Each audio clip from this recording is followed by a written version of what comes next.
everyone, and welcome to the monthly dive into the Longbox, issue number 37. I am Gabe here, joined by Jocelyn, as usual. We apologize, we did take a little bit of a break. We took like a month off. A lot of personal stuff going on, so we did take a little break for my birthday month. But in that time, things happened.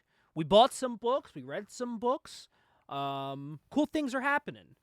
In the meantime, though, as you can see from the top of this, we got a little bit of a special episode for you here. You can see my disgusting hands, my little fingers, because today we're going to be looking through some 90s comic magazines. It's a whole special about 90s magazines, but the great part about that is we already got the camera set up, so why not show you some of the books that I read over the past month or two, or that I've picked up over the recent time here. To start, as you can see here, Jocelyn, the next DC Marvel crossover happened. And it was Spider-Man and Superman. And I called it on the podcast. I was like, I think they're the next crossover because they were nowhere to be found in the first one.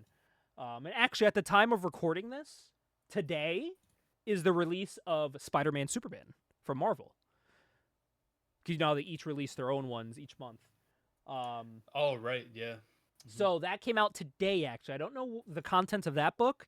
This book was a lot of fun. This highlighted a lot of it. Was 80% side characters and like their world, which I never thought of doing. Because, you know, Superman and Spider-Man have like a very deep like group of people behind them. So many side characters. So many side characters. They both work for like a newspaper company. Exactly. So they were able to do some cool stories with like Jimmy Olsen, and Carnage was one. Like wild shit like that. They had one with Pa Kent and Uncle Ben. Like that was fucking cool. Mary Jane and Lois, of course. Then of course we had Superman and Spider-Man. But the one that shocked me, spoiler alert for people that have yet to read this, there was a cool one where it was Superboy and Spider-Man 2099, right? But they run into Batman Beyond. Oh, wow. And I'm like, whoa, this is fucking cool. There was so much cool shit happening in this. Yeah, that is pretty cool. I did get, this is the second one. I do have two. I have one of the variant covers. This is the main Jim Lee cover. So I do try to collect the variants that I like. So I believe with the Spider-Man Superman, I do have pulled the Eric Larson cover. Of like that cyborg Spider-Man with the fucking arm, you know, with the cable arm. And he's on the cover with Cyborg Superman. So I did pull that variant, mostly because it's Eric Larson. I needed it for him specifically. Speaking of that, on my pull list, of course, brand new Savage Dragon. He's getting back on track here. This book was supposed to come out last year, and it came out finally. I was so happy when I went in and Wayne had this for me early, and I was like, yes, Savage Dragon. All the other books, I was like, I'll wait to come back and get those when they come out next week. I'll keep them in my pull box. I'm pulling this week. I wanted this a week early. So I got my Savage Dragon, number 279. People were scared that the series was ending because there was no solicits for any issues past 280, and everyone got a little scared, but now we have solicits for issues 281 and 282, and the announcement of Volume 4 of the collection coming out. The Ultimate Collection. Yes, which I think I'm going to be collecting because I wanted to collect. So, me too. I wanted to collect Savage Dragon from 1 all the way up to now because I'm currently reading it ongoing, and I thought it would be cool to have the entire series in singles.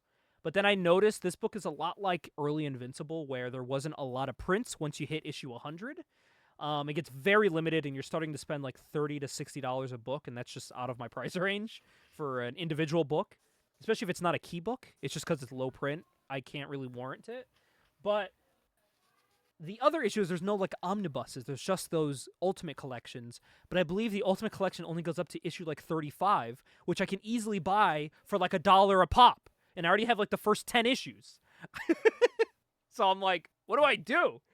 Yeah, I was going to say, because I think like the first 50 issues of Savage Dragon are very mass-produced. Yeah.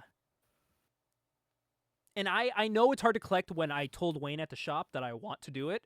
And even he never lies to me. Wayne could tell me that Superman never wore blue, and I would believe him because that's how much I trust him. And he even said, he looked at me, he was like, you know there's going to be hard after 100. And I was like, I heard that, but now that you said it, I know it's real. Because he Wade never knows lies his to me. shit. Yeah, he knows his shit, he never lies to me. So when he says it, I'm like, fuck. So, And I'm grateful for the Ultimate Collection in a way, yes. because we get to collect Savage Dragon stories in a hardcover, which is cool. Like, I like that a lot.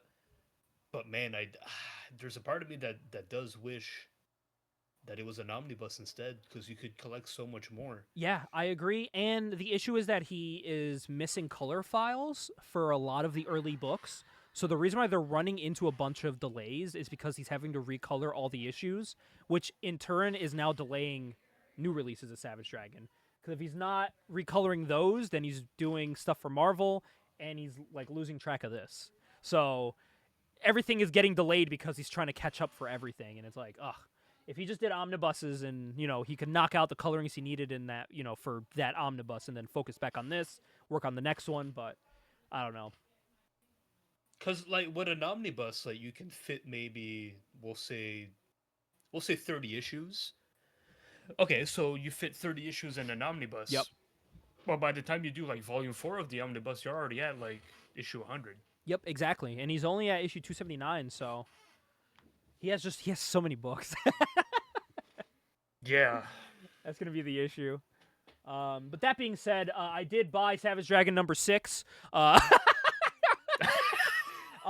I didn't stop there. For you kiddos that are watching, not only did I get issue 6, bought issue 7.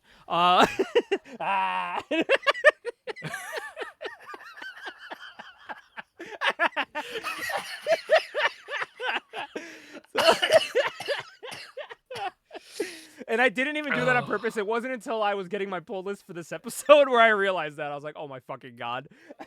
But yeah, Wayne actually gave me these for free. Not even kidding. Really? Yeah. I bought a bunch of other books that day, and he just threw these in because I was already getting them, and he was like, you just take them. I was like, okay, thank you. Are these significant?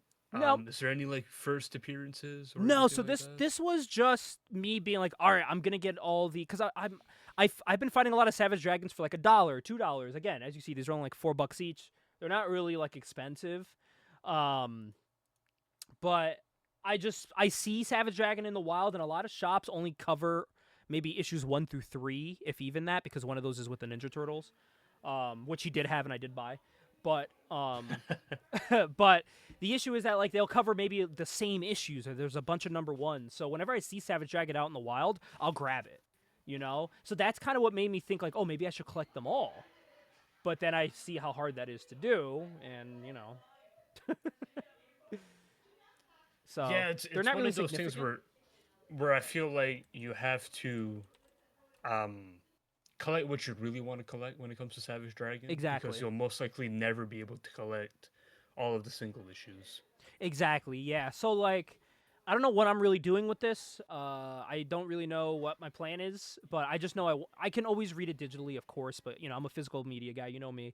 I love my physical media. Like, I could read Invincible digitally, but I go through the struggle of reading through the omnibuses, even though they fucking hurt my forearms, my weak little manlet arms. Look at this. You think these can hold a fucking omnibus? No. It's funny you say that. I had seen a YouTube video, and I wish I could give the guy credit. I had seen a YouTube video of a guy who was giving tips on how to read an omnibus. As silly as that sounds. Really?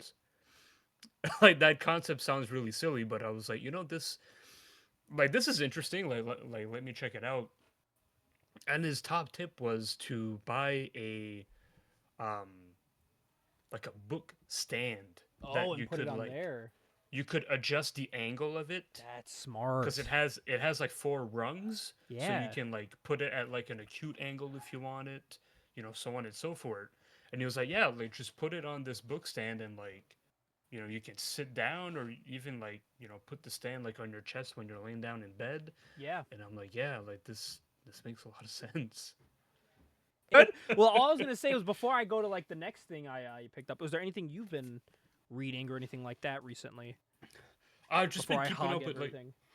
No, I've just been keeping up with the usual stuff that I read. So, like, both of the Batman, so like Absolute Batman and Matt Yes. Fraction's Batman. Still reading that. Absolute's been so good. Um, Does not miss.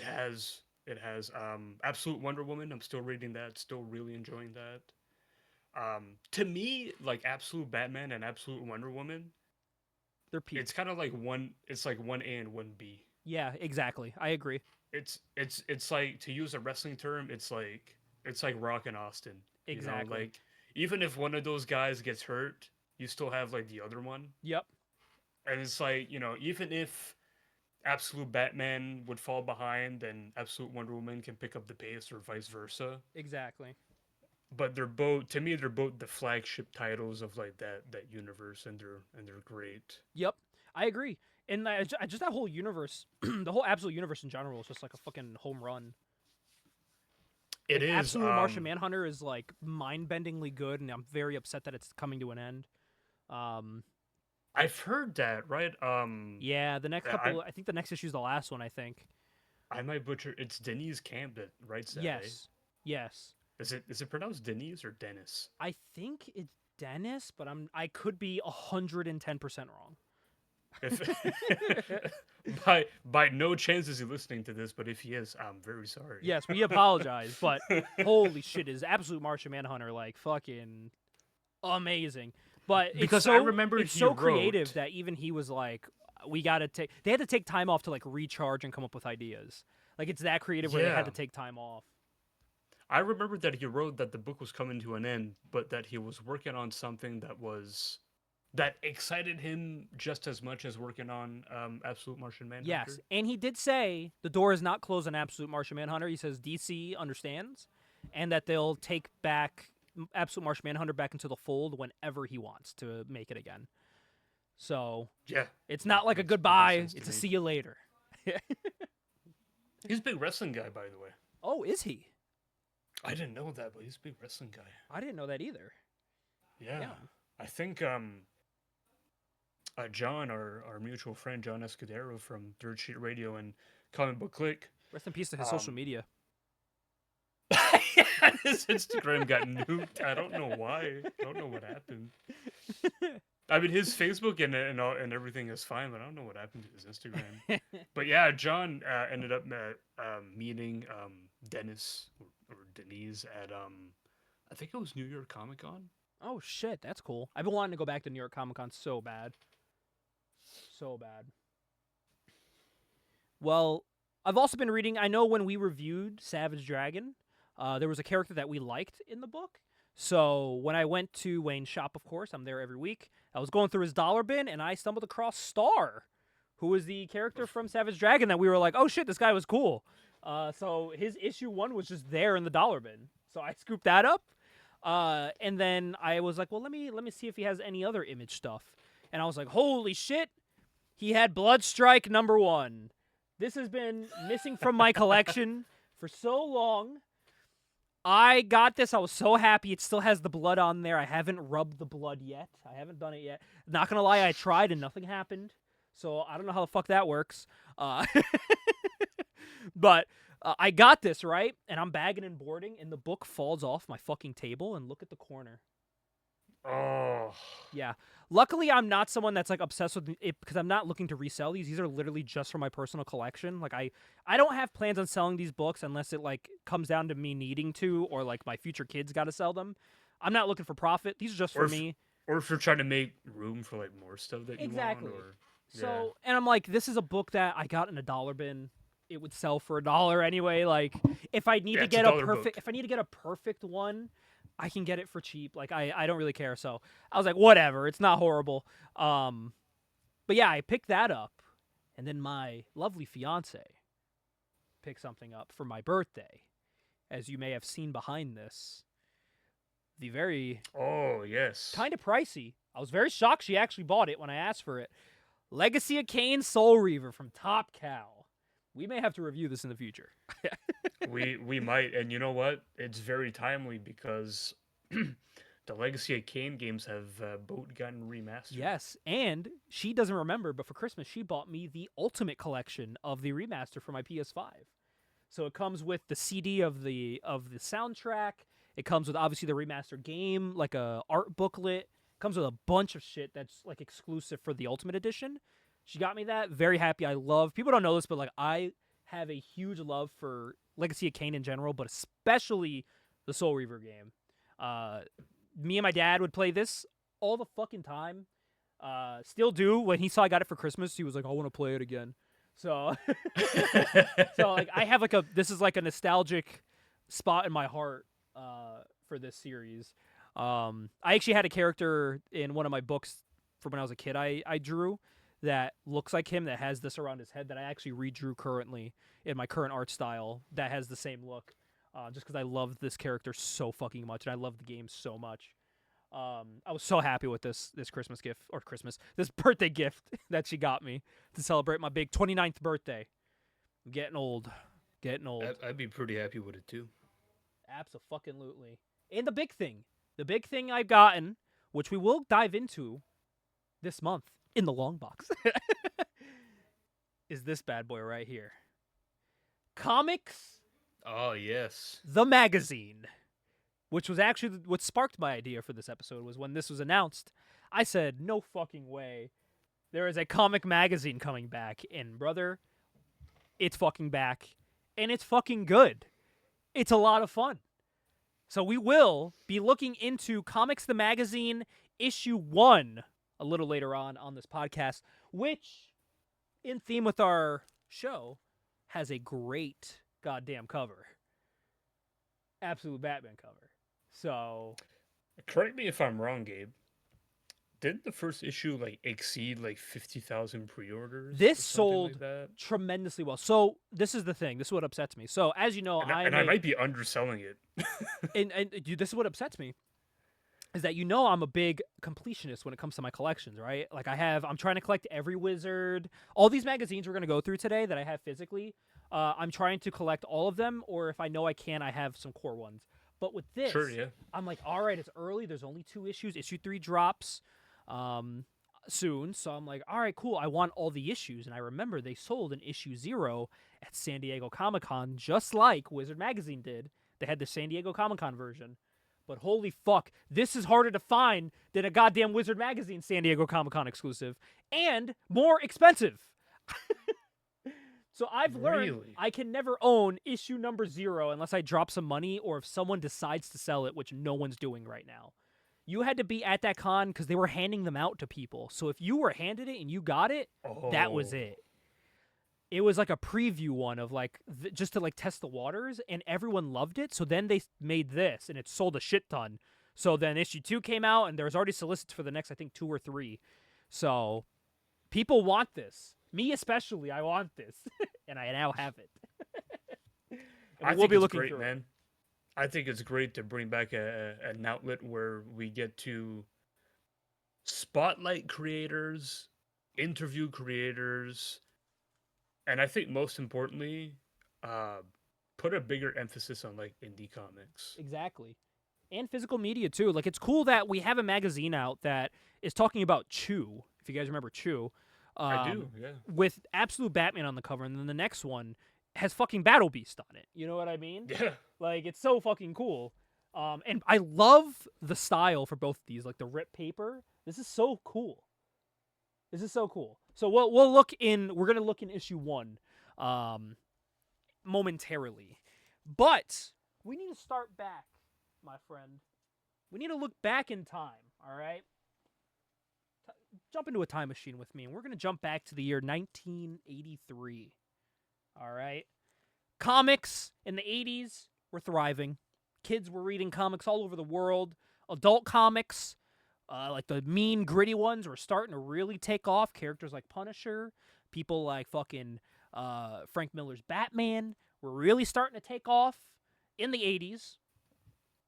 But people wanted to know the behind the scenes of what they were reading at the time.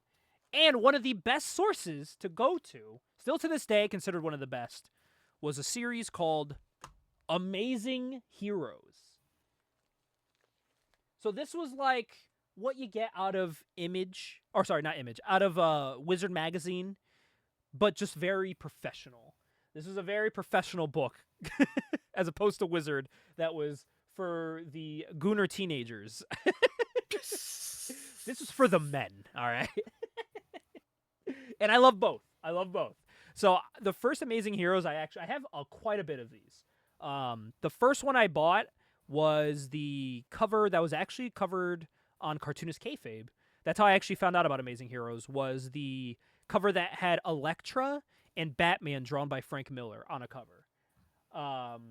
So I tracked that down. Of course, as people know, it got kayfabe affected, but I still bought it because it's fucking. I thought that's so cool to see Frank Miller in his prime, draw Elektra and Batman. You know, it's very cool. So I decided to pull this one out just because I think this is a cool cover.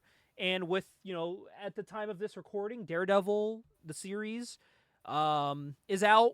Punisher shows up in season 1. Punisher's going to show up in Spider-Man. And we're getting a Punisher one-shot special little mini-movie coming out soon. So I thought, why not take a look at Amazing Heroes number 114. There was a lot of these, by the way. This is one where I know I can't collect all of them just because there's too many. And these are actually still very pricey. Even though they're in black and white. They are still pricey to this day. Very cool. They're advertising a 3D movie here with, is that Michael Jackson? At Disneyland. Whoa, wait. The Ultimate 3D movie. It is, yeah. Now becomes the Ultimate 3D comic book. I'm going to have to try to get my hands on that. So like any Directed by the guy who did The Godfather, Francis Coppola. Is that fucking wild? Yeah, that's pretty crazy. So, as you can see, you're going to see this in all the magazines we're going to look through. We're going to look through a good variety. You got the little contents here of the things you can expect in here. They're trying to, oh, look, that's the Amazing Heroes right there with Batman and Elektra. And to get around like copyright stuff, he drew them in shadows, which is pretty funny. Oh, that is just like here, this is not really the Punisher logo. You know what I mean? Like, this is like a chibi Punisher logo. That's the Punisher logo that Dolph Lundgren wanted to wear in the movie. Yes. But he didn't wear a logo at all. By the way, this is an April 1st. This is not an April Fool's issue. I know Wizard used to put out some April Fool's stuff that was pretty wild. But as you can see, these were very word heavy. Like, obviously, it's a magazine. You're buying these to sit and read with a nice cup of coffee on a Sunday morning. But these are very like professional staff interviews, editorials. You got some great news from these back in the 80s.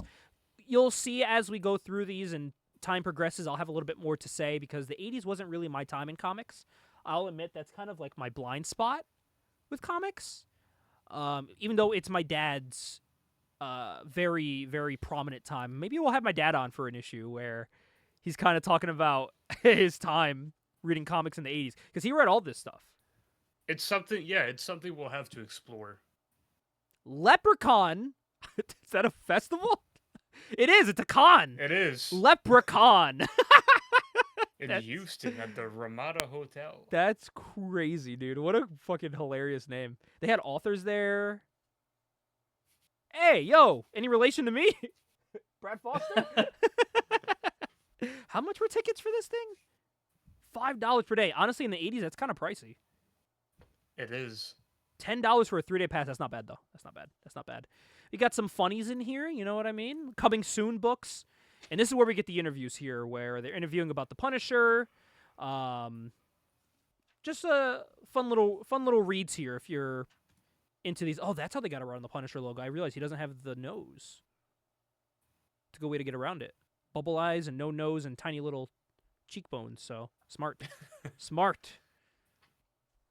So yeah, these are mostly what we're gonna see. This is obviously, as you can see at the time, it wasn't in color. You know, obviously it's the 80s. They're trying to print these at a very time. This is a great fucking illustration. Holy shit, this is amazing. Rick Martin, not Ricky Martin. Rick Martin, drawing this phenomenal picture here. This fucking Spock though. You have to like. It looks funny when you try to pull down the middle. But. So yeah, they're advertising just a lot of the new books coming out. We'll have maybe one other book from this similar time frame. But I just want to, you got to give a shout out to the book that kind of started looking at talking about Mage. that's coming out. Oh shit. So really hyping cool. up Mage. A lot of these magazines too, especially in the '90s, ended up being like creators' first time doing covers, which we will be looking at a first time cover of a very famous artist that was documented with a comic magazine, which is wild. But yeah, so these are pretty great. Just want to see if there's anything else of note here. Look, yeah, Mohawk Storm, of course. If you want to read my Storm reviews, go on Comic Book Click and read my Storm reviews. Hear my Dave thoughts about loves that. Storm. Hear my thoughts about that Loves book. it. So yeah, I thought this would be fun just to kind of like look through these and see like just time capsules of what these were. Like in April of 1983, look at Batwoman, which definitely wasn't her final design. That's a cool ass fucking design for Batwoman. Yeah, I like the cape. Yeah, that I looked love the cape. really cool. A lot of Eclipse Comics ads in this, I've noticed. They were a big company More. in the 80s. Wild. And my dad has quite a bit of Eclipse Comics too. I should have known that. Let me not. Well, I let think me that's not where rip the that's page. where Mage started at Eclipse. It is, yes, and Yeah. Grendel, And Grendel, that's which we'll right. have to definitely review in the future. Yeah. But yeah, so that was Amazing Heroes. You can see like it was very to the Lone Wolf and this is fucking great. So Oh, that's I've been trying to crazy. get my hands on the physical version of this. I've seen it and like left it so many times and I regret it. I wanted to get my hands on Lone Wolf. This has been like referenced and not only in American media but like in other Japanese mangas have referenced this so many times. So it's like an iconic piece of media. But I was gonna say, but that's a manga, so like, were they translating it to English? Is that what they were I doing? believe so. Yeah, I believe so. But it took off here. It didn't like, especially in the 80s. Like that, what a time to take off with a manga in the U.S. So when Amazing Heroes was out at around the same time that was running, right? Some other people wanted to get their hands on the magazine media, which then introduced us to what issue number was that for Amazing Heroes? That was issue number 114. We're gonna be looking at David Anthony Kraft's Comics Interview, highlighting Batman versus Lobo here. As you can see, someone definitely got this mailed to them. It's like the fold down the middle.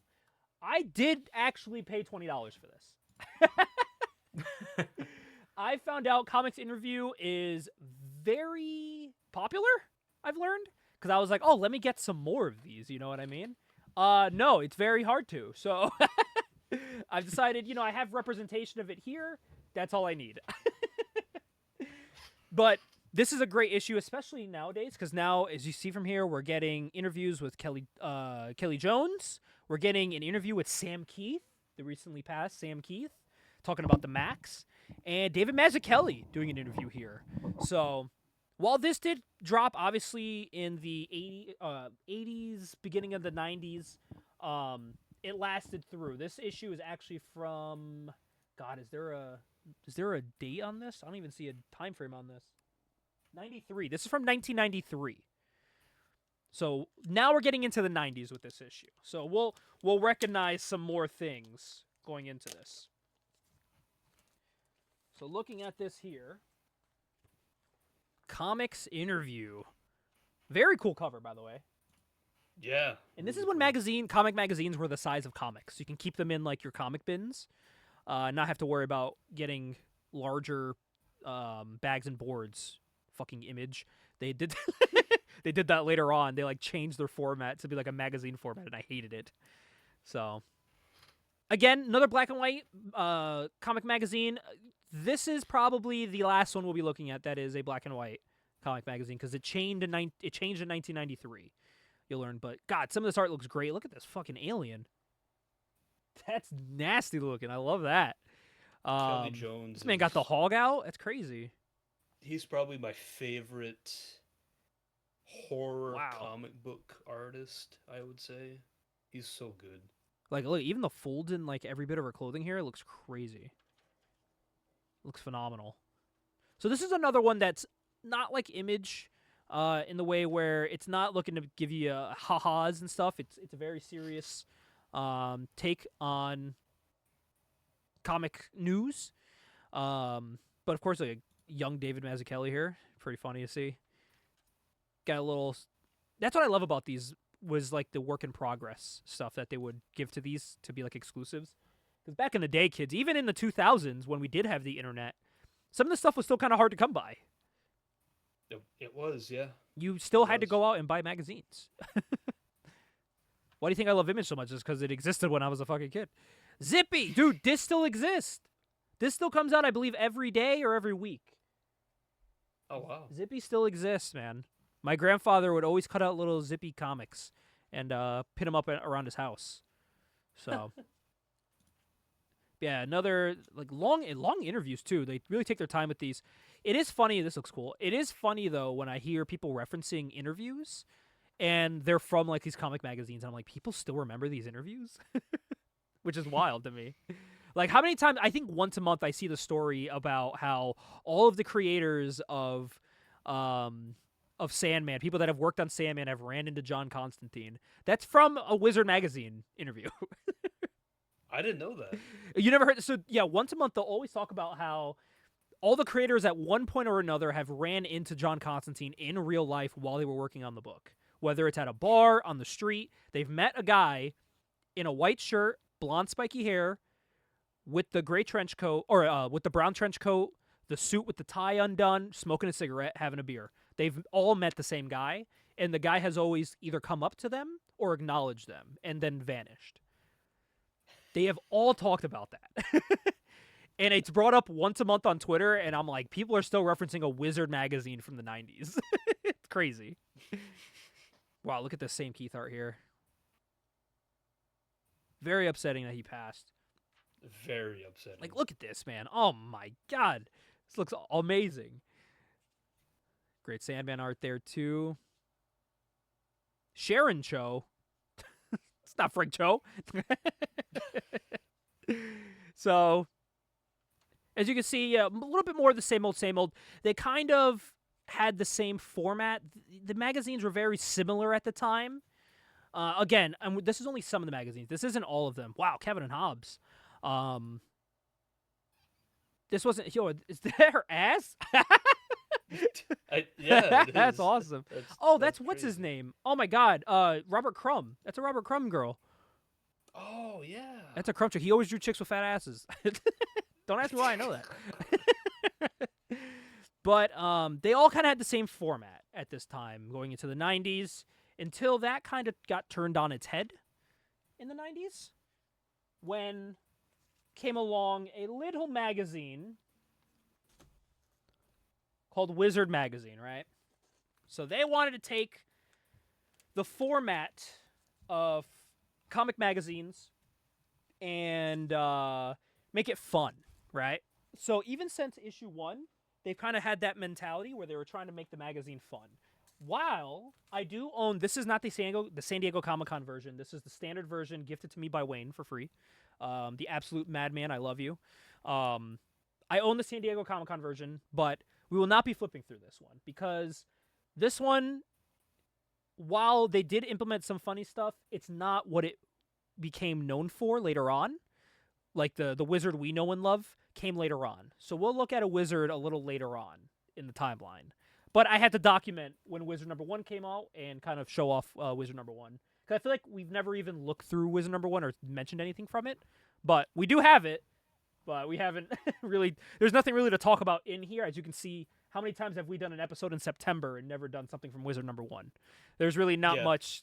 There honestly, it's a very thick book. If we're looking thickness-wise, so this is Comics Interview, right? See how thin that is? And this is Wizard. It's a beefy boy. That's a beefy fucking book. So It is. And they just got bigger, especially every January. They got large. They were growers, not showers. I'm the same way.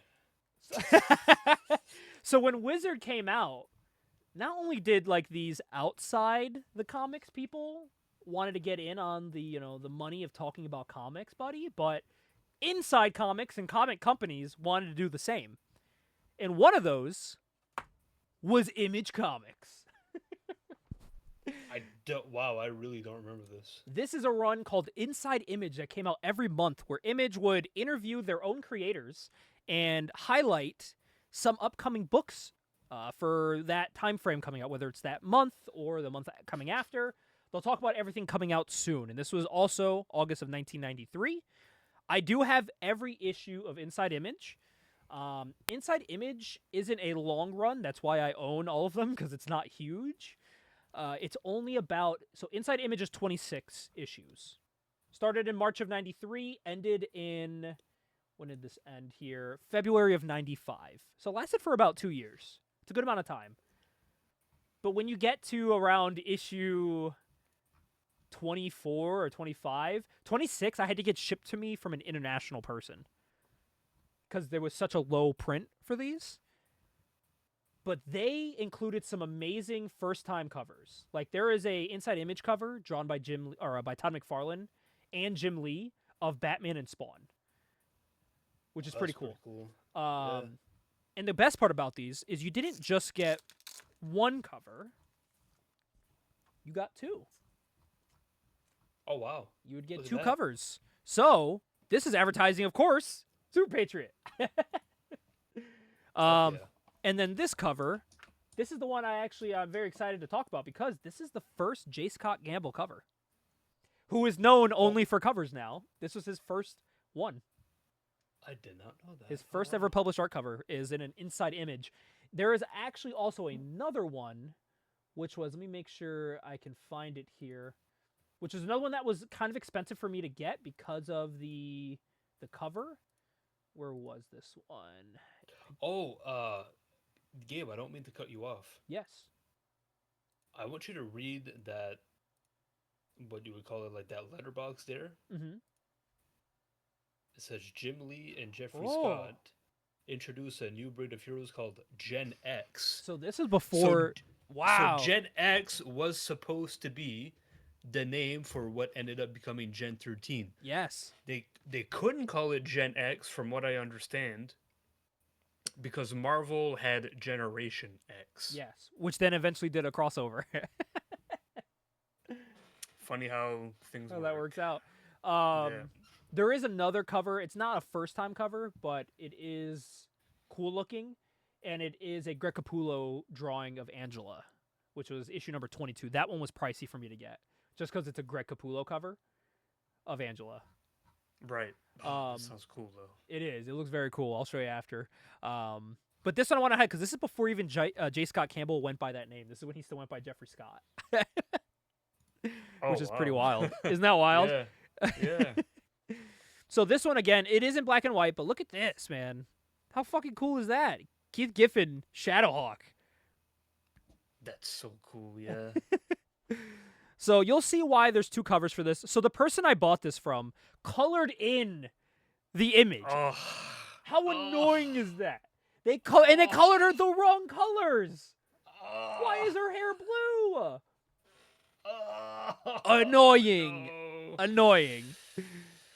But so they would do this here. So these were kind of quick. They would do an interview, and they would talk about like stuff coming out, and they would have fun with it. They would crack jokes, have a good time, and then they would just go straight to advertising, like right to the point, what's coming out, which is kind of funny because they're relaunching. Is it Strike Force they're relaunching, or Cyber Force? I think they're relaunching Cyber Force soon. But this is cool. Are We they? see, yeah. I didn't know that. Okay. He told me at Comic-Con. Oh, I didn't know that. Yeah, Okay. when I met Silvestri, because I had him sign my Cyber Force book, right? So, and he was like, "Oh, cool, like we're relaunching this, right?" And I'm like, "I did not." He goes, "Yeah, after like Darkness gets up and running, yeah, that's the next plan." I was like, "Oh, cool." Bro, he just gave you a scoop. Right. So it's cool seeing the cover that did not happen, because then they had to change the name and everything. I actually don't think this was even printed. I don't think this was. Besides, obviously this. But yeah, look at this here. Very cool, very cool. That did get printed as a cover. That was the metallic cover, which I do own like two of. I own one and my dad owns one. But yeah, they had fun, like they did like Wildcats yearbook, where they were just talking about the Wildcats in general, advertising some of the books coming out. As you can see, it's just very straight to the point, advertising all their books, the creators that are making the books, just doing what Wizard did, but just for their own creators. Very cool. Just a way to solicit their stuff. Image still does this, but not in this manner. It's not called Inside Image. Oh, I think it's called Image Monthly. I want you to go back one page. Yes. Just real quick. Shaman's Tears, that's really hard to find. Really? That is really hard to find. Like all of them or some? I have issue 1. I think, well, besides issue 1, I think it's really hard to like complete that run. Oh, really? So that's like another From what Savage Dragon situation? From what I understand. Well, it's not like there's a lot of issues. I think it went on for maybe 10 issues at most. But it became so scarce, I think, over the years. Damn. And it only ever got like one trade paperback print run. It never got another one. Really? Image, Yeah. Image is weird with that. Like they'll print some stuff like a million times. Like they'll make a million versions of Invincible, but they won't give us like Shaman's Tears. So I've never read it because I've seen like the scans that they have of it online, and those scans are like 20 years old. Really? Yeah. Damn. Like they're not very good. Well, look at this here, man. Choi's doing his stuff here. Holy shit, it looks fucking cool. Very, very cool piece there. Advertising Trencher, which I did finally collect all of. I could finally read all of Trencher because this wasn't collected. You could only buy these individually. So I finally own all of Trencher. Advertising the Max Darker Image. I do own one of the Darker Images. I think Darker Image 1 I own. 'Cause I think that's the first appearance of somebody. Who shows up first? It's the first appearance, I believe, of the Max. Yes, it is. And of Blood Wolf, if anyone really cares about that. Yes, it is. And Deathblow. First appearance of Deathblow. And first appearance of Deathblow, that's right. So, yeah, I do have Darker Image number 1. And, of course, speaking of the Max, advertising the Max number 6 here. And then this is why, and of course, Cyberforce here. But this is why the covers are flipped. Because now, we got to the halfway point. There's more on this side. More interviews. This time, they're interviewing Keith Giffen and, of course, Eric Larson about Super Patriot. Getting everyone hyped for the new series coming out, Super Patriot number 1, which we could definitely review in the future. I do own that whole. It's only, I think, 3 or 4 issues. It's not long. Extreme number 1, I do own this for some reason. And I do have this. Actually, this whole side of the book so far I already have.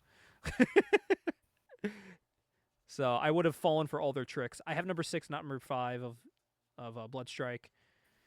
I have Stupid number 1. I don't have Stupid number 2. I've never heard of that. Stupid is funny. It's just making fun of like Image Comics. Sort of like like the cover of it, if I'm correct, Stupid number 1 cover is like a weird Spawn caricature. with like a really ginormous cape, if I'm correct. Let me see if it's that kind of reminds yes, me it is. of Splitting Image. You remember Splitting Image? Yes, I have Splitting Image. We have to review that. Yeah, So, we do. Yeah, the cover of this is it's a very skinny Spawn guy with a ginormous cape, and he goes, "Oh sure," like it's windy all the time. So, 3D edition. I'm very intrigued by that. I kind of want that version. Oh boy, Deathmate. Jesus Christ. Deathmate's definitely a thing. This actually, Deathmate, the only thing this is good for is first appearance of Gen 13. That's about it.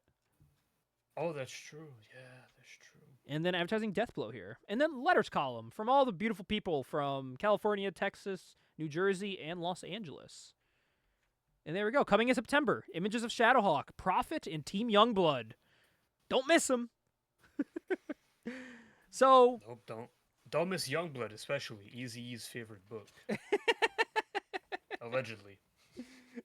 Really? Yeah, I don't know if Rob has told this story probably like 100 times now, but like when Rob was doing like an autograph signing for Youngblood's number 1, Eazy-E showed up to like the comic book store that he was...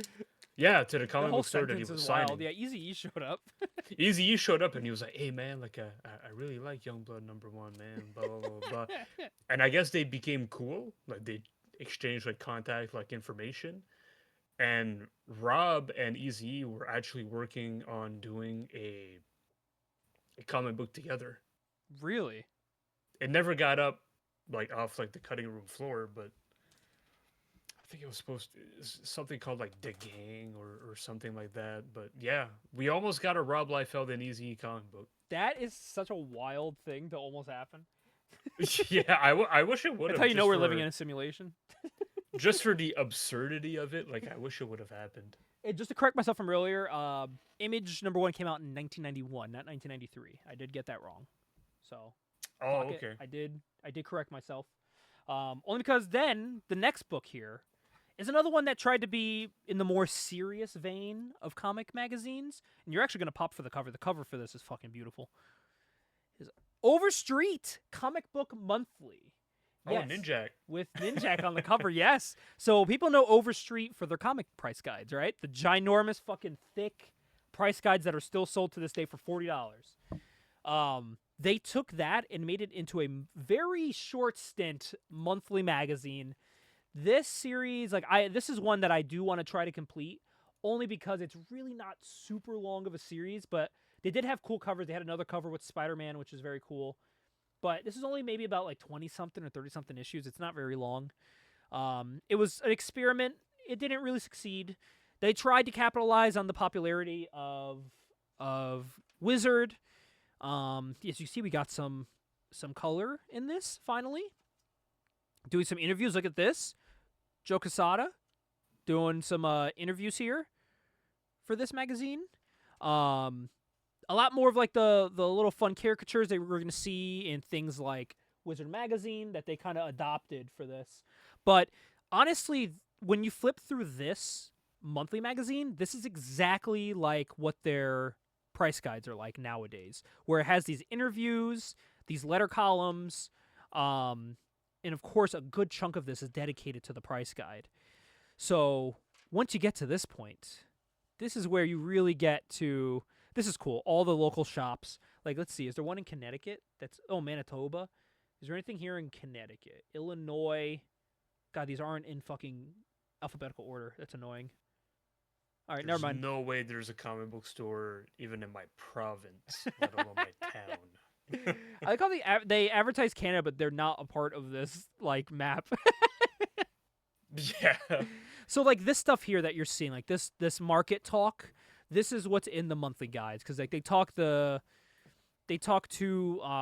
comic shop owners, people in the industry, and get some questions answered. So this is literally what you see nowadays. You can go to Barnes and Noble right now and pick up comic book price guide for the month, and get this just 5 times larger.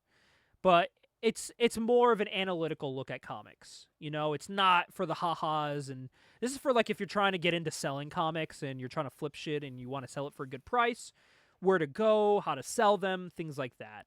Like how to protect your book the best, stuff like that.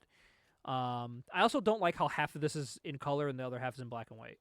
And I think the whole rest of this now is dedicated to price guides. You know what, though? I think this is cool. Because it gives people like a resource to like exactly for cards and all that stuff too. Have an idea of like what this stuff is worth. And I mean, comic books is like the stock market, right? Exactly. Like it fluctuates from month to month. And Wizard Magazine had a price guide too, not this large. Like they found a way to condense it, but they also had it. So, but yeah, this is a lot more. They kind of fluffed the market on theirs because they knew they had the market share of this genre. So they kind of fucked shit up for the speculator market. So these were kind of like the level-headed. If you wanted the actual price for stuff, you go to these. You know? Nick's Picks, advertising Man of Fear.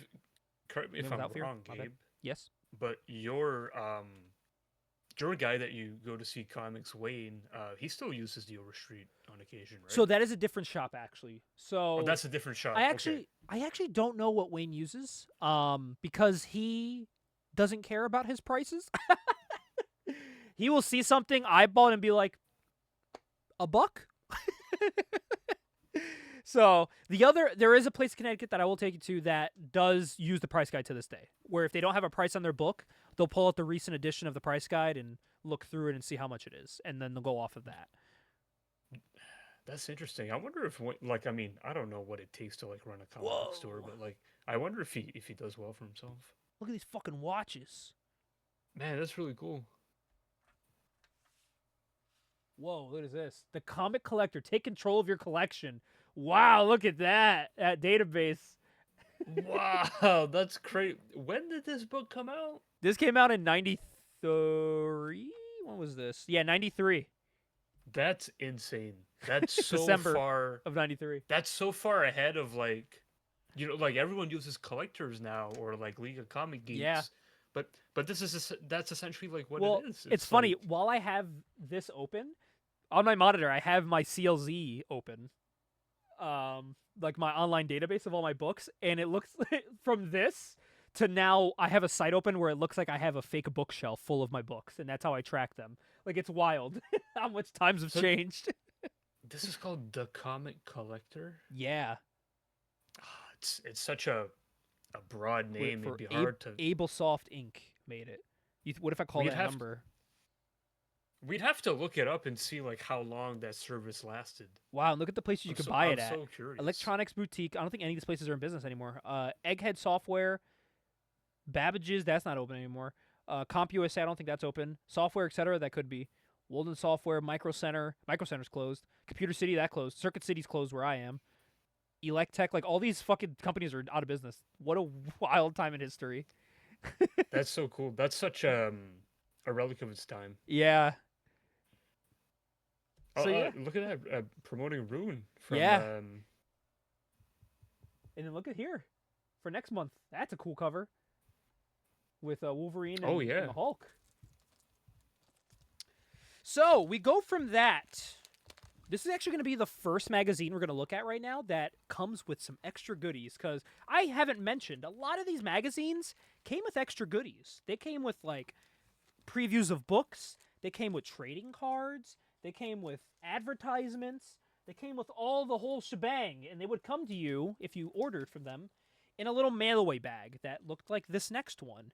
And this was a company, this is actually issue 1 of this, of Hero Illustrated. This is the closest thing to Wizard, was Hero Illustrated. Another one that did not have a lot of issues, so I'm actually still on the prowl for these, trying to hunt these down. I But feel like you've shown me this before. yes, and it looks In beautiful. passing. I don't know if you could tell, believe. but look at the cover. It's like reflective. Like every line on the purple is reflective. Wait, hold on. Does that say 180 pages? Yes. So That has to be as big as Wizard. yes. So we actually, or the Wizard we're going to be looking at is a 150-page special. Oh wait, no, less than that. Oh wait, no, more than that. I think so. Wizard at the time wasn't doing that much, but the Wizard we're going to be looking at was about 190 pages. So it was very close. Very close. Yeah, that's very similar. And again, this came out 1993. This is a July 93 book, but not only did you get this with it, right? You got trading cards. We got a Oh, that's trading card cool. here of Boneyard. We got a trading card, oh man. We got a trading card of our boy, Rebel. Oh, hell yeah, Yes. dude. And for you movie buffs, Jurassic Park trading card. That's wild. That's so wild. This also came, holy shit, I didn't know this was in here. Okay, so this came with a preview book, a little magazine sneak peek of Star Trek Deep Space Nine. As you can see, it's a little preview. They talk about it here, then they start showing some of the art. That looks like Jay-Z. It does. And you got a little preview of the pencils and the script for the book coming out very soon, and then the final page of what it looks like. Very cool, exclusive for Hero. Not only that, I didn't know this was in here, man. This is fucking cool. This is actually a piece of history. A preview of Batman and Grendel with a reflective little cover. Even these previews had like reflective covers. Even the Star Trek one has a cool little reflective. That's really cool. bro. How fucking cool is that? 15 minutes with Matt Wagner. And look at that Batman. Fucking cool, man. So they're just talking about how this came to be with Matt. This was like his dream project too. with like his favorite character and his favorite OC. Oh, yeah, that's the best way to describe it. We get a little preview here of the book before it comes out, which is very cool to see. I don't own the actual book, so I've heard about this. So it's cool to actually see the little preview of it. And I didn't know I owned it. So yeah, coming soon. So that's what would come packed with these. You'd pay your monthly fee, your $5 plus shipping that you would get, and you would get all this shit with these books. How cool is that? Oh, That's really cool. I skipped this that was in the bag. That's not all. It also came with this. Dun dun dun dun dun dun dun dun dun dun dun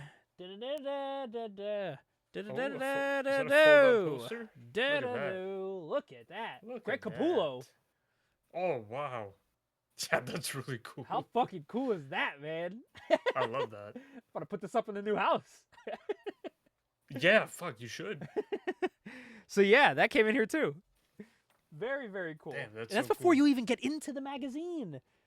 That's before you even get in. How can you hate from outside the club? You can't even get in. So I will say, because this is so thick and the cover is thick, as you can see, it's a little hard to open.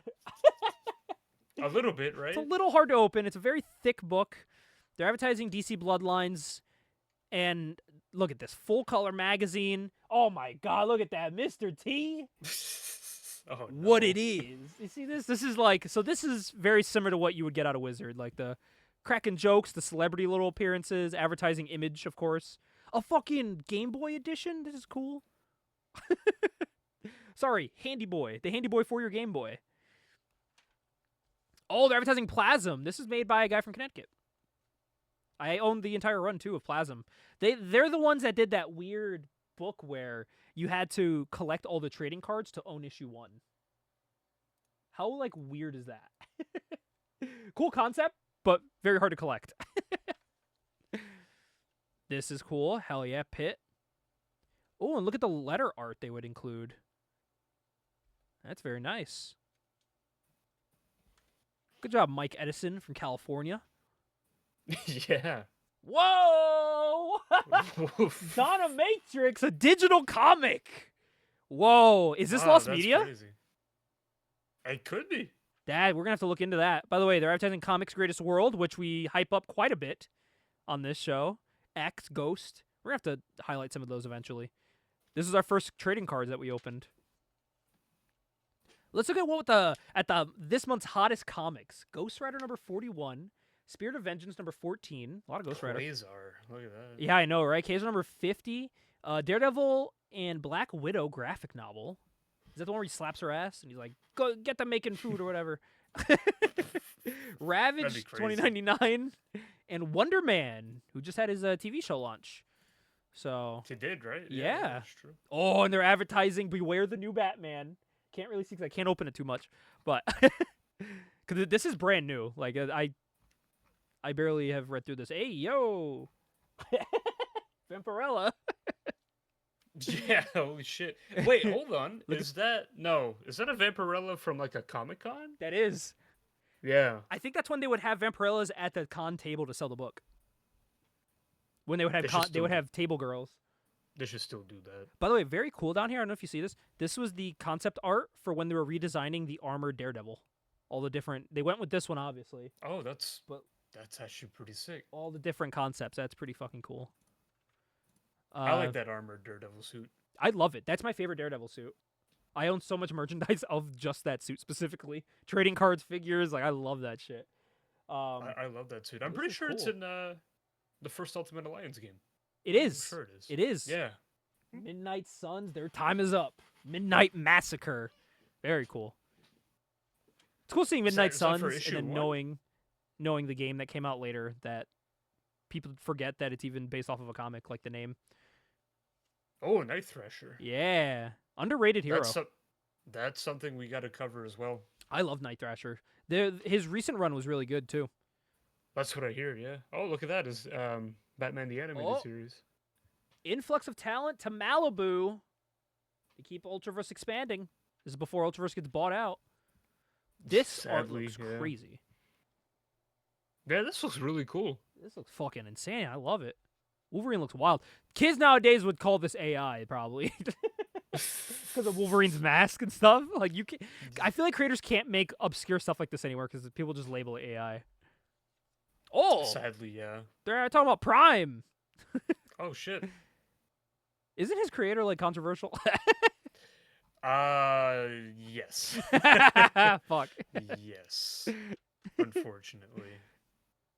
Cool little fact files here and all these different. Oh, Bloodstrike, which I covered Oh. that I own now. Wouldn't Oh you know it. shit. Frank Miller writes Spawn 2. Very cool. Ups and downs. Oh, talking about Batman Grendel. Wow. Wetworks? Look Yep. at that. Wetworks. There it is. Madman. Very cool. Oh, Madman, that's right. Oh, Spawn. So, this is the Spawn image that's in Wizard number 4, I think it is. 3 or 4. That's considered the first printing of Spawn. His first appearance? Yeah, it's like an advertisement in Wizard magazine, which is why I had to spend like an arm and a leg to get issue like 4 of Wizard that no one cared about until it was covered on fucking Cartoonist Kayfabe, and then everyone wanted it. That's funny. So, cool little interview here with McFarlane. As you can see, this is when the magazines start getting very colorful. They're fun to look at. The McFarlane McTimeline. Oh man, Todd had such a way to draw Spider-Man. I love it. It was perfect. Oh, that's our friend from Comics Greatest World. Yes, it is. Yes, it is. And Ghost. Yep. And Ghost. It's advertising all of them. Very cool. Deathmate. I don't know if I've seen that cover. We did open Deathmate cards. Prime time. It's prime time. Oh, that's at prime time. I'm dumb. It says prime. It says prime. Prime. Whoa! What is this Ultraverse ad? Oh my God! Look at like the editing. The white is still like in the letters. They couldn't even get a PNG of the logo back in the day. That is hilarious. Hell yeah. This ad is hilarious. What the fuck, dude? That's awesome. That's so 90s. Oh man, this is cool. Looks like Eddie the Head. Freaking awesome. There you go. No, ooh, cool. Another Madman cover there. He loved doing that pose, man. I call did that that the pose. RVD pose. It is RVD pose. Oh, advertising Dracula. Oh, this is the game of the movie? Yeah, it is. Oh, the game sucks so I was much. gonna say, I didn't know there was a game. Yeah, the game's so bad. Oh, I have an action figure of him. Is that Wait, hold on. The Lost Vikings. Oh, okay, that's not what I think it is. Okay. So yeah. Honestly, like this magazine, like I want to get all of these. I feel like this is very up my alley. Like it's that good mix. Oh my God. Oh, it's Seven very up my alley. Yeah. So very cool. They do a lot of Eric Larson interviews I've noticed so far. Very cool, very cool. That's the issue with the Ninja Turtles I was talking about. Oh, look at young Eric with hair, looking handsome. I'm very close to having that hairline. we're both almost there, buddy. We're almost there. That's an Eric Larson Spider-Man cover. I'll say this is the Spider-Man that's on the cover of the new Spider-Man Superman cover. It's him and Cyborg Superman. That's one of my favorite Spider-Man covers. Yeah, it's so cool. It's so cool, man. Great X-Men lineup there. We actually used this image for one of our previous issues on this podcast, which is pretty cool. Nemesis coming this fall. Ooh. Snicked. Snicked. So yeah, these are pretty cool. Whoa. Very, very cool. Oh, these are the cards. Okay, so I own these cards, everyone. We have yet to open them, and I own them. But we will soon. Yes, we will soon. We have them still closed up. Is that Arnold? The Razor's Edge. Damn. What? The leading report on TV, movies, and more. Oh, RoboCop. Hell yeah. Max versus Max. Ooh. Is this a scratch ticket? What is this? Dude, what if I scratch this and I have the winning ticket? Oh my god, that'd be hilarious. How fucking crazy would that be, dude? What would I do? Who do I contact? Yeah, that's a I good don't- idea. I don't You'd wanna- have to like. I don't want to scratch it because it's so cool, but I could win Amazing Spider-Man. What is this, number 1? Yeah, it With is. Fantastic. Yeah, dude. I want to. I'm gonna win, and I'm gonna call them and say, can I still get Amazing Spider-Man number 1? They're like, you're like. Here you go. Here's 30 our years claim late, your buddy. prize. Oh, by September 30th, 1993. Ugh, I'm a little late. Oh, that's the unedited Jabba the Hutt from Star Wars. Oh, look at that! Holy Is crap. that Oh, I thought it was an ad for Resident Evil, but it isn't. Oh, talking about Street Fighter 2. Oh shit! Your comic books are dying. Wow, this has been a conversation since 1993. Now, we're talking about storing your books. Oh my god, Bubsy has shown up on CFG streams many times before. Bubsy. Fucking deathmate. Holy crap. Ugh, what a piece of shit. Maximum Force. Whoa, that looks cool. Very cool. So, if people are wondering about how I found trading cards to open on the show, it's just by flipping through these magazines and seeing cards that look cool. Or like seeing an ad for cards where it's like, buy this now, and I'm like, oh, and I fall for it. Even 30 years later, I fall for it. That's the number 1 book. That feels like some propaganda to me. I don't Absolutely. know. Their top 10 is Prime number 1, Union number 1, this should be way higher. Detective Comics number 665, Batman number 498, Savage Dragon number 1, Catwoman number 1, that is pretty good. Spawn 14, Sabretooth, what? Is that the first appearance of... Who's the first Angela? appearance? No, I don't believe Spawn it is. 14, I think that's the first appearance of someone. Spawn... I can look it up. I think I have that one. No, I don't. Maybe it's not. Is that the first Defiler? Like in Monstered Out?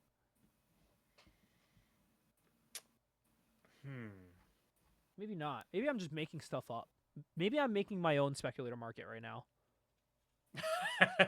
Maybe I'm making my own speculator market. Go buy Spawn number 14. It's the first appearance of... Make a character up. Yeah, I can't find anything significant about this Damn. about this issue. Oh, that's the Thrasher font. It is. It is. I know that because I've used that. That's holy shit. Wait, that's the font for in our logo. If you look at our logo where it says Dive and Monthly Dive, that's the font.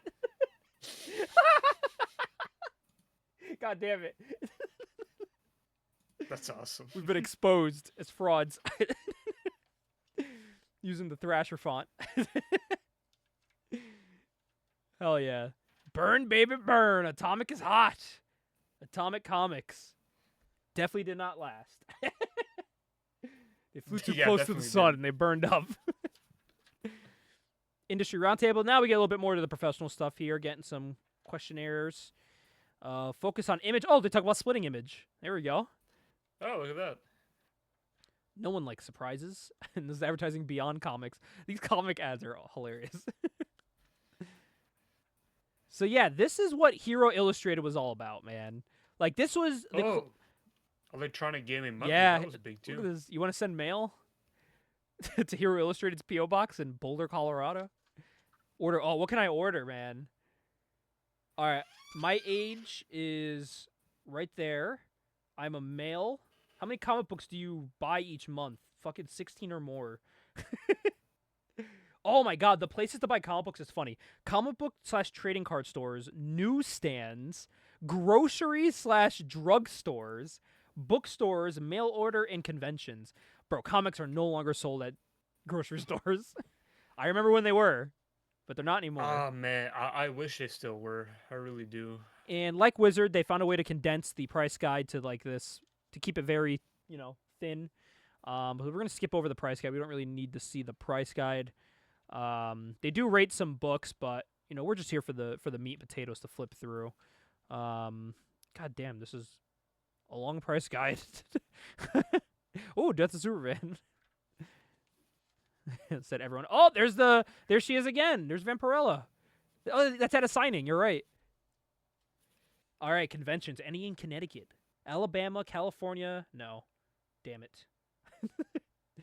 Nothing in Convention Connecticut. in Alabama is that's interesting. That could be a wild convention. So, oh, look at that Hero Illustrated number 2. Oh shit! Yeah, look at that. That is cool, man. So yeah, I would consider. Wait, wow. Isn't that the Guest isn't that the commentary by Witch- Stan Lee. Isn't that the Witchblade cover, but with the Predator? It looks very similar. Yeah, And they talk about I'm Batman. almost sure it is. Man. That's So, cool. like I said, this was probably the closest competitor. Oh, to that's Wizard. cool too. Look at that. I know, this is awesome. This was the closest competitor to Wizard. Like, you got the cool reflective cover. I haven't read through the articles, but none of them seem to be condescending. Like I Wizard mean, just became. flipping through. Yeah. This is a cool magazine. And you got all the I like cool this. extras, you know what I mean? Yeah. And I found this at one of my. Oh, I was picking up this. And it cool. It tells you everything that's in there. You could also win Amazing Spider-Man #1. Damn, I didn't even notice that. I bought this at one of my local shops. They just had it there for like wicked cheap, so I picked it up, not knowing, and then I went back a week later to get the other ones, and they were fucking gone. And I was like, God damn it! And then they only had the Comics Journal. But that was so expensive. They're charging like an arm and a leg for that. I was like, no, I'm good. Thanks. So that was Hero Illustrated. Probably the coolest one we looked through so far. But I'm going to blow your mind right now. This is the second to last one. And remember, this is just what I own. There's more comic magazines out there. There's some out there currently that are running that I don't own. But this one's going to blow your mind. Because not only did Image Comics get into the comic magazine, so did the boys over at Marvel Comics. Oh wow. They took advantage of it too, man. And what an era this was. This is what year is this? There's no year on this. I hate when they do that. If I had to guess, it looks like 95. Let's see. Ish. Marvel Vision. This is from October of 1997. Oh, okay. So But later than I thought. The cover date is for January of 98. But it came out October 97. Year I was born.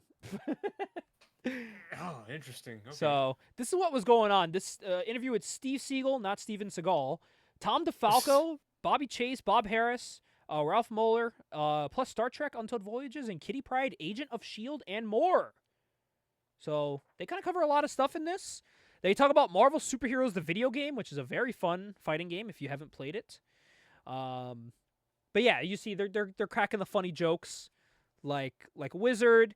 They have the fan art in the beginning, which I think is very cool. Oh, wait, no, that's not fan art. That's just talking about what's coming up. Never mind. But we do get the letters column. All the people writing in. I always try to see if there's someone from, like, near me, but I can never find anybody. Shout out to Eric Larson, though, and the recent Savage Dragon just printing people's full addresses. I didn't know you could do that. I didn't know you could do that. Wait, oh, that's someone's P.O. box. I saw that and I was like, huh? And I could talk about it because it's out there publicly. So I was like, well, really? Whoa. That's interesting. The Sega ad for Sonic with all the rings. How do you read this? But that was 90s magazines, though. This is what they did. So yeah, this one was basically. Oh, got to talk about Heroes. Oh, this is Heroes Return. Okay, this is when it got good. So this was. If you go to, I've talked about it in this podcast hundreds of times. This is cool. Daily Bugle. That's cool. Alpha Flight member goes berserk. This is one of yours.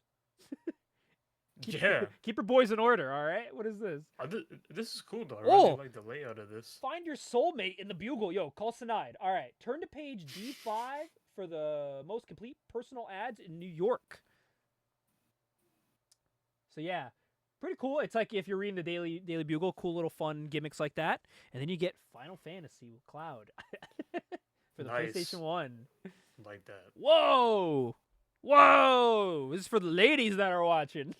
Yeah, whoa! This is for the ladies. You want to see Conan, huh? Not Conan O'Brien. Ralph Macchio, not from Karate Kid. Different Ralph Macchio. different Ralph Macchio. But this is cool. Like seeing the Marvel team, right? It's a great Captain Britain costume. Seeing them write about their creations and all that, because I feel like this would never happen again. I would love for it to, but I don't know if they would even try to do this again. So very, very cool. This is probably the most ads we've seen that are like not for comics. It's all just like, Oh, I like that. That's cool. Yeah, the yeah. Whole, like a web page for Juggernaut. That's cool. I like yeah, that. very cool. Marvel gets a ribbing. Big breaks featuring John John Ostrander. Ostrander. So yeah, nice little interview here with Josh here. So yeah, you know, it's the usual you get. This is great. Yeah, that's cool.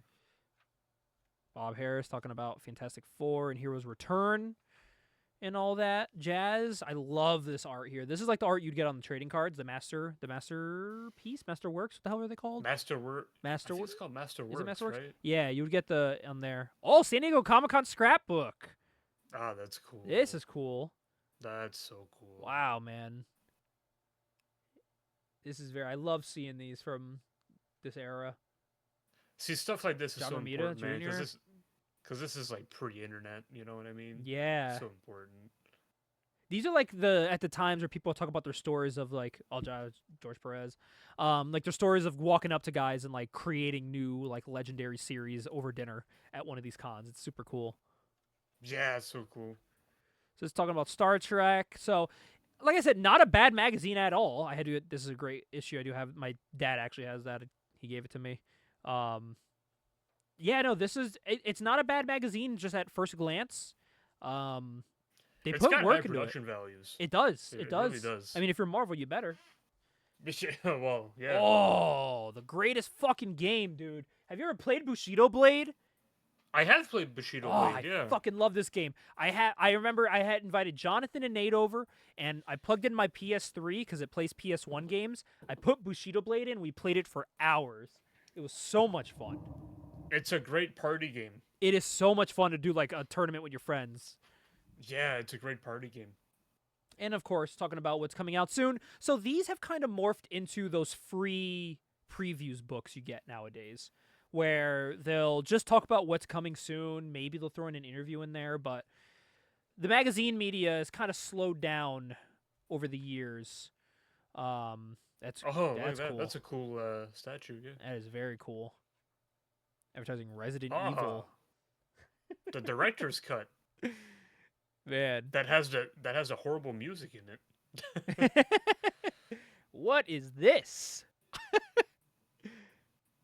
Back-to-back power pack. I don't know what UPN Sunday morning power pack. I must have been watching this because I watched everything on the weekends, all superhero stuff on the weekends. So I must have been one of the ones watching fucking the Hulk and She-Hulk. So I don't remember a power pack show. no, you're right. I used to watch like 4Kids. 4Kids was one. Yeah, I don't remember watching. Maybe I did, but I was also. This was when I was born, 97. So maybe it wasn't even around. Oh, 4Kids had Teenage Mutant Ninja Turtles and Static Shock. Oh, I love that. I 4Kids love both of ruled. those shows. So before we get to the granddaddy of them all, before we look at Wizard Magazine, something big happened, Jocelyn. Something huge happened. We were Massive. blessed. We were blessed by the magazine gods in the year of 2026 because it brought us a brand new comic book magazine in the size of a comic book. It feels right. We are so back. Hell yeah. And not only does this include a mix of everything we've seen from 1983 to 2010, which is when Wizard ended, or 2011, one of those. It combines them all into one. All the good parts of them, brings them together here for Comics, the magazine. The magazine you demanded. And yes, we have, man. This is so cool to read through, to see a comic magazine being sold at the stores again. And a lot of people are getting it. I did mention that they are quirky, so the letters column from their mails bag is all Chip Zdarsky harassing them in every single letter. Which is pretty funny. How to make absolute Batman. This is awesome. Like how to draw him. Cool. And then they talk about absolute Batman, how they came to the creation of the character. I like seeing these like reference shots. That's cool. yeah, I like that. And then like how they created Absolute Catwoman, which is now out. Just like Wizard would do, we get the little original comics here, and this one's actually a Chew comic, so it's pretty cool to see. Exclusive. It was going so well up until that page. They talk about Ronda Rousey. It's only for a page, and then it's gone. And then we get SpongeBob. Yo, big guy. A movie? A SpongeBob movie? Yeah, that's where that song is from. The Ice Spice song. No, I'm just trying to figure out. No, that's a book. That's not like a Blu-ray, right? Oh, here? Yeah. Dive deep into the bubbly brilliance of Bikini Bottom in its ultimate art celebration. So I think it's it's like an a art coffee book. table book. Yeah, that's Okay. cool. Yeah. So nice little interview here with some independent talents, of course. I love when they shine a light on like independent books. That's what Wizard did really well, was shining it on these like really obscure independent books. And I'm glad Comics the Magazine is doing that again. Yeah, who knows? Oh, and look they talk about it here. How did we get here? A brief history. So this actually goes back to the 60s. We were making comic magazines. So as you can see, we did talk about Amazing Heroes. We talked about Comic Scene. Actually, no, we didn't talk about Comic Scene. Comics Interview, not the Jack Kirby Comics. Oh, wait, no, that's the one. Comics Interview. We did talk about that. And of course, they do talk about Wizard. Hero. Oh, look at those are the same exact issues I brought out. Hero Illustrated and Wizard. So, as you can see, just from this, how many comic magazines there are out there. Oh, take a shot. I can't talk. That are out there. Actually, Comic Scene, I think, is still being printed. So there is still like obscure comic magazines out there. I thought this is something else. That are being made to this day. As you can see. Oh, Jim Rugg. Yep. And they talk about it here. Look at a comic zine timeline. They talk about all that, and look what made the cut here. Cartoonist Kayfabe. Oh, wow. They name drop Cartoonist Kayfabe. They count them as one of the comic zines, and I agree. Pretty cool to see. I mean, you can't not talk about Cartoonist Kayfabe. I mean, they're partly the reason why we are even doing the show right now. So, yeah, I mean, they had a huge following. Yeah. So we had I do have Aliens. This Alien Disclosure is really good, and True Crime Funnies is actually really, really good. I would like to cover some of those on here. Of course, Street Angel is badass. Those are super fun to read. I did pick up Super Mag. I haven't read it yet though, the wrestling one. These ones sold out. 86 sold out, and then these two sold out at the con I was at. He was selling shit like crazy, bro. It was nuts. And of course, just like the Brutes and Babes in Wizard, we get how to draw some stuff here with this art school, which is pretty great. We get Tigress and her boobies, for the Gooners. This is cool. This is something I might actually invest in. Drawer boxes, because I kind of need them. That is pretty cool, actually, yeah. And shout out to this podcast for people that don't listen to them. If you like our stuff, Wizards, the Guide to Comics, they cover every month. They cover a new Wizard magazine in depth. They go in depth from issue 1 all the way up. So shout out to them. Their Patreon actually supplies digital versions of Wizard magazines. So that's cool. That's a lot of the Wizard magazines we've covered on this show are thanks to them and their scans that they do. I can actually show them to Jocelyn over the call. So that's awesome. So shout out to them. To those guys. Absolutely. Hey, but you see, people get ads in these. Who knows? Maybe in the future you might be seeing Monthly Dive into the Longbox in one of these. You never know. That'd be fun. You never know. That'd be fun. This is great. This is like the more picks the books to watch out for, like how Wizard does. These are the books you got to keep your eye on. Lobo dropping soon. Cramcrackers.com. What is that? They sell books. I bought from them many of times.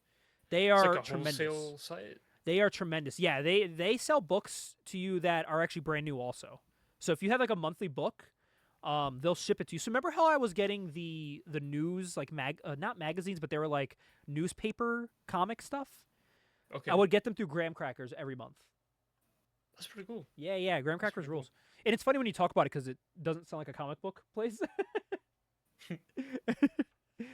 So, and they had the rest here, just some ads, some classifieds here for more ads talking about Battle Beast as they're advertising the next issue of Comics and Magazine, which we shown earlier. And, of course, put a little bit of a price guide in here. Like I said, it's got all the fun stuff.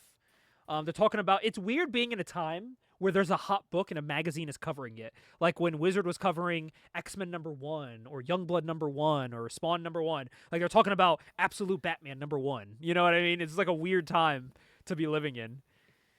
Very cool. Top 10 cover artists, top 10 interior artists, and top 10 writers currently. Very, very cool. I like that. It gives a spotlight to them. Absolutely. Like Top that. 10 titles right now to read. I don't know how Amazing Spider-Man made the cut for this. I'm going to have a talk with them about that. Top 10 publishers. This is I don't know if this changed in issue 2, but at the time it was Marvel. This may have flipped. So, yeah. That is the newest magazine. You can go out and buy this. This is not a paid ad, but you can go out and buy this right now. This is at your local shops. They do. I wonder if they sell digital copies. I would imagine. Maybe. I have to check. I haven't checked their site, so I wonder. I wonder too if they do, because that would be great. A great way to get them. So that leads us to what I call the granddaddy of them all. The final magazine we're going to be looking at our 90s magazine special. We got to pay some love to where it started, or not where it started, but where it got really popular to the point it was pissing off creators every month. Boom. And I chose this one specifically because if you can see, this is an April issue, and we are in what month, Jocelyn? We are in April. So you know what's going to be in here. In this issue, we'll have our This Month in Wizard. That's why I saved it for last. We're going to do a This Month in Wizard live. You'll be looking at it in the magazine. Oh, nice. So, what was inside Wizard Magazine? I did choose this one. I feel like a lot of people that would be watching this are around the same age as us. So this is highlighting 2004. This is a big year. I say that. This was now 22 years ago. To put this in retrospective, this is a year after Invincible came out. Which is wild to say nowadays. But here you go, advertising Final Fantasy on the PS2, Resident Evil Outbreak for the PS2. So, there's going to be some interesting things in this. So, this, I also really like this Wizard because it encapsulates everything people love and hate about Wizard Magazine. Is that a picture of Jim Lee doing the Superman pose? It is, because they're going to do an interview with him. That's cool. And, by the way, shout out Jim for doing the cover for this. Phenomenal cover. Awesome. This is when they started to change their format a little bit. They started to look a little bit more magazine-y than what they used to. Incorporating more of the pulp culture stuff. Yes. So that's why I also Along wanted to with the include comic this, book because this coverage. is a majority, like people, like we really harp on, and people harp on like the 90s era of Wizard, but the pop culture era of Wizard lasted longer. Like where they would talk about video games and manga and all that. So I feel like this middle point was like peak. This was like Twisted Toy Fair era before, I think actually during Robot Chicken, which spawned out of Wizard Magazine, which then turned into Toy Fair Magazine. Like it's a whole rolling effect, like a domino effect, sorry. Advertising Midtown Comics, which still exists. I still go to it every year. Once a year I make my trip.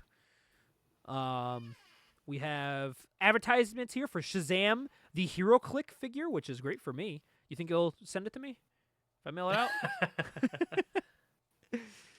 Very cool. But yeah, this issue has everything people love and hate about Wizard. So Wizard got very, like, content heavy. So as you can see, this is a very thick book, right? Like, it's square bound. That's how thick it is.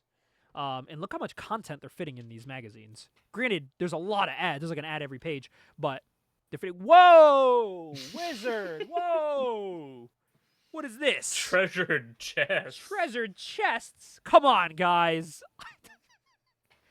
Come on, guys. We're better than that. Oh, darkness and hope. Yes, very, very cool.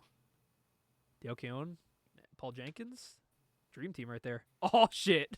Oh, look at that. Yeah, me, Jane, Silent Bob, baby. At Wizard World. Wizard World still exists. So Wizard Magazine just turned into Wizard World. Eventually, that's all they do. Cool. Like I said earlier, they do have exclusive comics that they will advertise in between. Nice little redesign of Robin here. I love that. Looks awesome. And they give you a little preview of the Robin book coming out. So you can see what that's about. Which is very, very dope. And they're advertising, man, X3. Hitting theaters real soon. And they're talking about possibly an X4. Which became Last Stand, right? Yeah, yeah. So technically it did. Ugh, So. what a piece of shit. But they did interview fans of who they wanted to see in X3, and I believe they'll be talking about that later. But now it's time to interview Stan Lee. Or sorry, just not Stan Lee, Jim Lee. About Superman. So very cool. Just getting his take on the character, all the stuff that makes him famous, his logo, his hair, all that stuff. I do own these. These are great figures. Tremendous. Those are cool. Still to this day, they hold up, man. They're fucking badass. Just more interviews with Jim, which is cool seeing Jim draw Superman currently, because as I talked about earlier, 22 years later, he is still drawing this character. And he hasn't lost it, 22 years later, he's still got it. Still drawn like a king. So, $1 million questions. Think you're ready to be a Hollywood high roller? From blockbuster to bust. We quiz your comic book knowledge. Whoa. That's all. Oh, man. One day we got to go through one of these questionnaires. Is that fucking Randy Savage? What the hell is this? Okay, I got to read this. Hold on. It says, what you gonna do, brother, when the wrestling cameos come for you? Name the movie each Macho Method actor appeared in or will powerbomb you on a tent stake. It is Jesse the Body Ventura, Tiny Lister, the guy from whatchamacallit. Forgot what that movie with Hulk Hogan. Yeah, he's also Debo from Friday. Yes, Debo. Yeah, I know him as Debo mostly too. Randy Savage and Tyler Mane. Oh, Tyler Mane's easy. Oh wait, isn't that Sabretooth? Yes, he's Yeah. the original Sabretooth. Yeah. Forgot about that. Which was actually supposed to be Kevin Nash, by the way. That would have been crazy. And Kevin actually, because Kevin Nash was still full time with WCW, he said, "Look, bro, like I can't get the time off to like play Sabretooth, but you should call this guy Tyler Mane because he used to be my tag team partner when I broke into WCW. So that's how he got the role." That's so wild. Yeah. Which Tyler Mane also became Michael Myers in the Rob Zombie Halloween movie. Wait, is he? I didn't know that. Yes, that's him. Cool. He was at con I was at. I think it was Tyler Rhode Mane Island. I was? think he was at Rhode Island.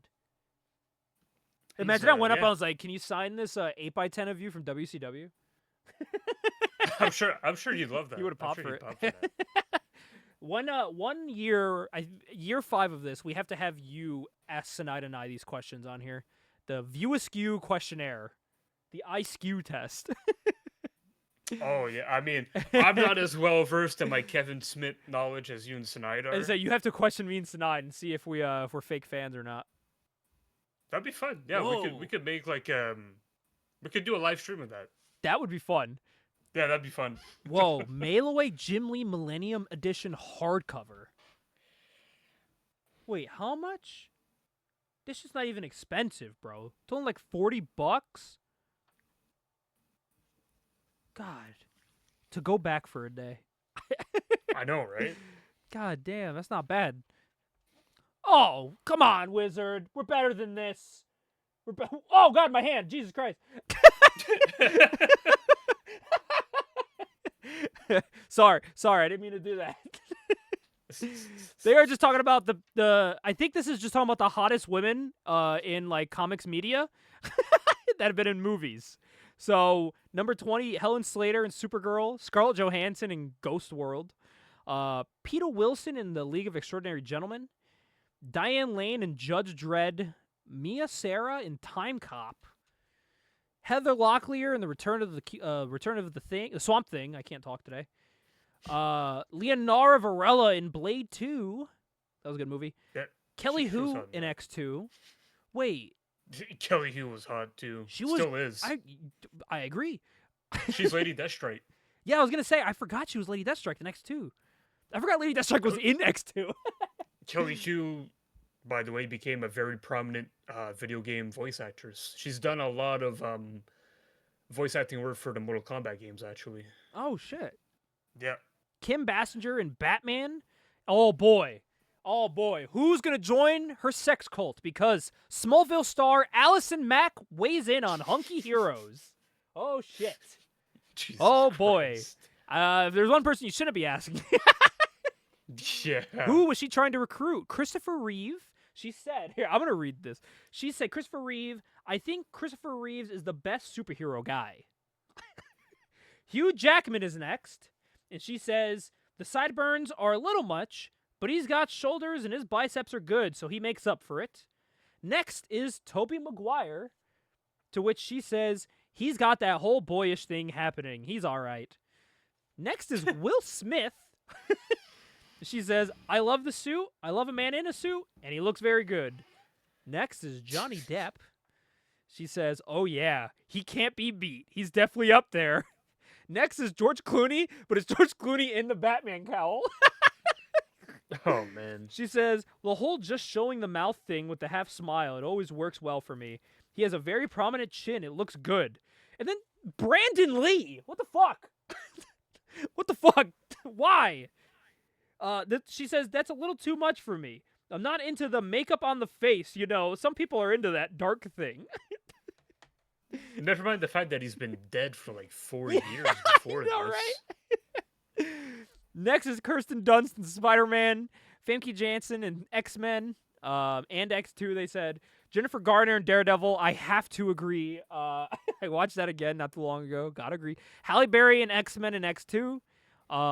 Michelle Pfeiffer in Batman Returns. I mean, come on now. Oh god, this is like not even it's not even like I'm looking at a comic book magazine anymore. What the fuck happened? What happened here? Nicole Kidman in Batman Forever and Jennifer Connelly in The Rocketeer and Hulk. I forgot she's in Hulk. Oh god, okay. Cameron Diaz in The Mask. I didn't know this was still going. That was Pete Cameron Diaz. I agree. Pamela Anderson in Barbed Wire. And of course, they choose the person who's naked the whole movie. I don't even know how to say her. Rebecca Romaine. Romaine Stamos Yeah. at the time. Yeah, I mean, I think that's the logical choice. And then Spider-Man movie preview. Talk about Spider-Man 2 coming out soon, which is a great movie. Marvel Versus, I do collect these. These are great cards. Still advertising Wizard. Oh no. Oh no. Oh no. Oh The boy. latest photos from the set of the new Catwoman movie. Oh no, keep those. Keep those. You know what we should review on this? Oh boy. Oh my god. So this is when I said they were going to ask about who they wanted in X3. This is when they asked the fans who they wanted. 28% of the fans wanted Gambit, who didn't show up till First Class. Beast. Wasn't Beast in the fucking movies already? At which point? Wasn't he like in the X-Men, like X-Men 1? I don't think he was. Was he not? Did he not show up I till? don't believe so. Well, 14% wanted don't- him in X3.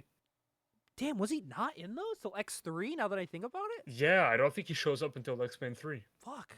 I gotta watch those again. Yeah. Juggernaut, he did show up. I'm the Juggernaut, bitch. He did show up.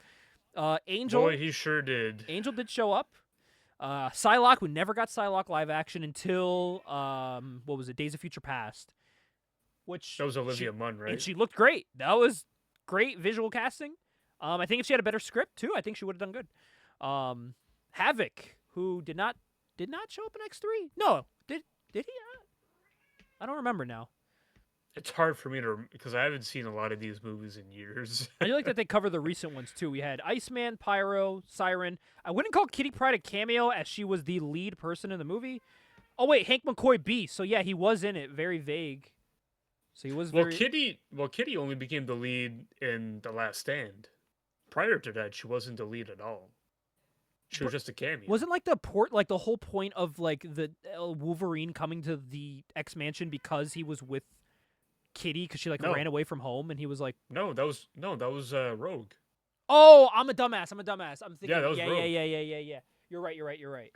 Kitty was just like a student at the Oh academy yeah, this at is the that scene point. right here. I'm the Juggernaut, bitch, and then he runs into the fucking wall or whatever. Yeah. Great scene. Colossus. Yes, I do remember that. Artie. Is that fucking Toad? No, it's not Toad. I don't know who that is. No, Toad's in the first movie. Jubilee. I didn't know that was Jubilee. I know Jubilee I did was not in... either. Okay. Jubilee later on ended up being played by Lana Condor. Yes, who she said she wants to come back as her, and I say yeah, she looks. I'd give her She another hasn't chance. aged. Yeah, I'd give her another chance. Yeah. really Keanu would. Reeves getting ready for John Constantine, Oh boy. which he wants to return to. Oh boy. Oh, Hellboy though. Oh yes. Nice. Talking about Wizard World again. Oh, okay. A movie Thomas that I James. love, Punisher. but I probably shouldn't love. Yeah, I will forever love this movie. This is a guilty pleasure movie for I me. fucking love this movie, man. So I love it. You finish the movie and then you start hearing Slow Chemical after. It's amazing. It's so awesome. Oh, there we go. Look at this, man. What a time to be alive, bro. What a time to be alive. This is like peak Marvel movies. This is awesome. Hell yeah. Oh, and they're getting ready for Batman Begins. Wow, dude. This is a wild time in comics. Crazy.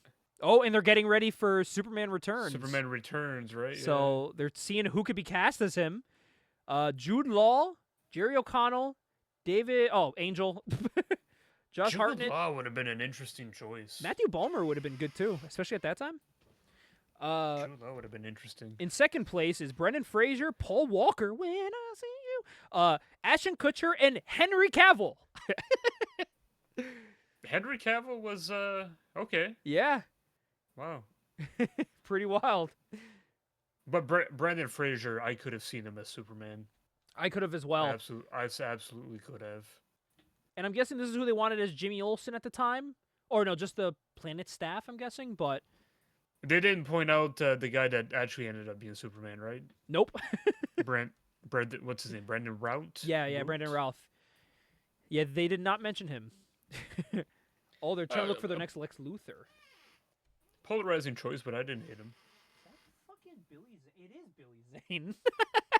I was like, are they saying Billy Zane for Lex? They are. Yeah. I don't think any of these people ended up being... Wow, Natalie Portman as Lois? Charisma Carpenter. That would have been great. I still want Charisma Carpenter to be my Lois Lane. Well, we've come this far, so I think it's time for this month in Wizard Magazine. Because we're talking about all these movies. Why not fan cast a Teen Titans movie? Oh, that's crazy. As Robin for this is a Jeff Johns. They're giving him $100 million to make this movie. And this is what he created. They wanted Gregory Smith as Robin. From WB's Everwood, they said. Not familiar. Chris Carmack as Superboy. They wanted Lindsay Lohan as Wonder Girl. That's an interesting choice. But wait, it gets more interesting because they wanted 2004 Seth Green as Beast Boy. Which, you know what? I could have seen. This I could have seen. They wanted David Gallagher to play Kid Flash from Seventh Heaven. They wanted Tyson Beckford to play Cyborg. You know what? That would have been good. Jessica Biel as Starfire, bro. Hear me out. I don't know anyone besides Jessica Biel and Lindsay Lohan. And Seth Green. Oh, and Seth Green. That's right. Seth Green. And Lindsay Lohan. I think you already said that. Yeah, I did. Yeah, that's all. That's all. Oh, okay. No villains? No. No okay. Raven? No, all right, cool. All right, cool. Just, that's the Titans. No Destro? I thought there was more. All right. Yeah, I would have taken it. I would have taken it. Yeah, fuck, why Especially not? at this time. This is probably the most legitimate casting we've seen from them. Oh, wait, for Jeff John's sidekick and villains. Oh, go to wizarduniverse.com. Oh, You got to go to the website to see. Damn, I don't think that's on way back. Oh, talking about Ultimate Iron Man. Oh, they're talking about they're talking about Iron Man coming to a movie. This is when they're prepping for the MCU. Remember when they had Remember when they had that lineup of all those Marvel movies coming out? This was one of them. Man Thing was another one. Man, so Iron Man was in development for like a good 4 years then. Yeah. Wild. 30 Days a Night. The Crow, Wicked Prayer. Wicked Prayer, did that come? Yeah, that did come out. I didn't watch it. Was that with Let's see. Was that with the guy that played John Connor, the actor? He ends up. I think it is The Crow, Wicked Prayer. I think it's one where it looks tattooed on his face. That's like a straight to DVD movie. Yeah, that's what Edward Furlong. Yeah. It is with Edward Furlong. Yep. And Angel from Buffy's in that too. He plays the devil. Danny Trejo's in that? We'll eventually have to do like a Crow-a-thon or something like that. Yeah. And review even like the bad stuff. Tito Ortiz is in that movie? Oh, God. Get out of here, bro. How did he even get through his lines? That's insane. There was supposed to be a Deathlock movie. Deathlock movie, yeah. Elektra did come out. Ghost Rider did come out. Fantastic Four came out. That did come out. What's the first one? Criminal Macabre? I don't know what that is. I've never heard of that. MGM. It's a Dark Horse book. It says. Oh, it says right there, writer Mark Steven Johnson and Nicolas Cage are cycling toward a 2006 release. So Nicolas Cage was actually already casted too. G.I. Joe, that did come out a lot later. Rise of Cobra.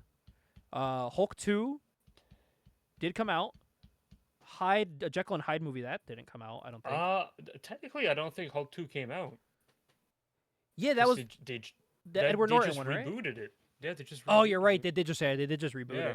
it. It's like loosely a sequel. Like it kind of if you want it to be a sequel, it is. But if you don't want it to, it's not. Like the way they wrote it was very interesting. Iron Fist was on the docket on that San Diego Comic-Con where they talked about it, or it might have been Wizard World. It was some con they had it.